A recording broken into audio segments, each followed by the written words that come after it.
And when I was 8, when I was 9, when I was 10, I was rubbish. Like, I didn't know what I was doing. Like, I was a child. There were no YouTube tutorials. I remember I would just put lots of pink Luster's hair cream in my hair and like trying to figure it out. But then there were moments of empowerment that came along that journey. So for example, I remember it was when I was around 8 or 9, I saw another 8-year-old girl caning one girl's hair, and I was like, oh, well, if she can do it, so can I. And then eventually, I could plait, and so I learned how to do those plaits on my head. And then that turned into me figuring out a version of cane rowing. And then I was lucky enough to do a course when I was around 15 years old, in the summertime when I was at school, where I learned how to cane row with the underhand technique, and I learned how to blow dry hair. But that's the only official course training that I've ever had with hair.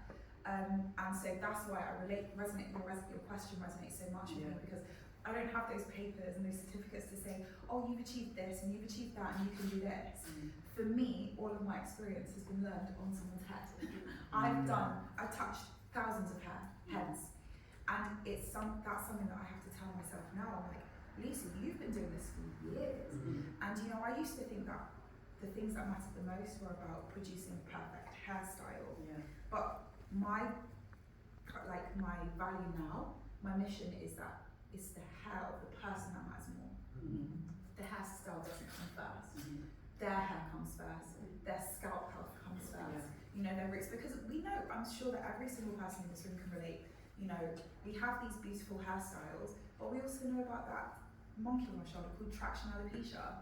And sometimes it's not about having a beautiful hairstyle, it's about looking after the health of our hair, because our hair is the most delicate of all hair types. And so, the kind of stylist that I've grown into becoming today, and I had a moment actually with a client a couple of weeks ago so I did her daughter's hair. She's about 4 years old. It was the first time she'd had her hair done.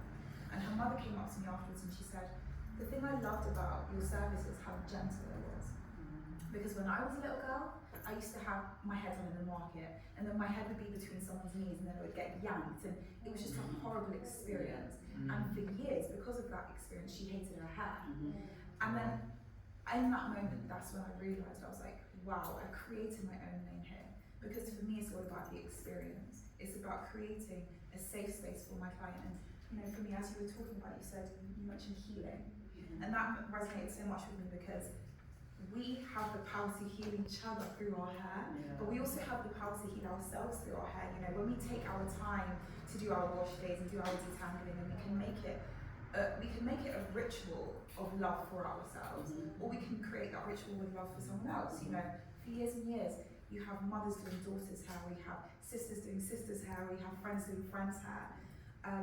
So for me, I used to think that getting it done quickly and getting it done perfect and Instagram perfect was the objective. But then I realised, no. First and foremost, if a client walks into my chair and walks out of my chair feeling more confident about their natural hair texture, because also I have clients who, like little girls who have a white mother, for example, and so their standard of beauty is what their mother has. And so I have the opportunity to show them how to appreciate the hair that they have, even though it's different to their mothers. And so I think it's very much about finding what your unique lane as a stylist is. We all have our strengths. My strength is not going to be speed. Like a client is not going to come in my chair and get their hair done the quickest. They might, and they'll definitely